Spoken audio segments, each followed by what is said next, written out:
సంసారం నిలబడాలంటే ఎప్పుడు సత్యభాషణం కంటే సరస భాషణం చాలా ముఖ్యం. వాళ్ళు ఏ మాట మాట్లాడితే ఆనందిస్తారు అది చెప్పేస్తే.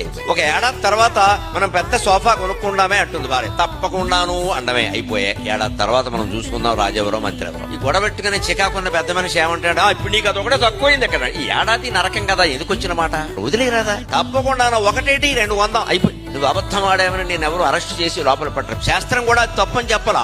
సంసారంలో ఎప్పుడు సరస భాషణం. వాళ్ళు సంతోషించేది, ఏదో అడిగారు, మరి సరదా పుట్టింది అని తర్వాత చూసుకుందాం. కొనగలమేమో నిజంగానే, అంత ఐశ్వర్యం మనకు వస్తుందేమో.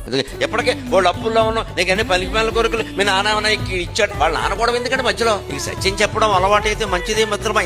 ఇంత కొండ బద్దలు కొడితే సంసారం బద్దలైపోతుంది. ఎందుకు అంత బద్దలు కొట్టడం, మామూలుగా చెప్పరాదా, సంతోషిస్తారు. తర్వాత బహుశా ఒక 6 నెలలు అయ్యేసరికి కొంటాం సోఫా అని వాళ్ళే అంటారు. నమశివాయ అయిపోయాయి. ఇదే సత్యము వృతము. సత్యమే, నువ్వు చెప్పేది సత్యమే. దాన్ని కాస్త ఎదుటివాడు మరీ గాయపడకుండా సంతోషించేలా చెప్పు.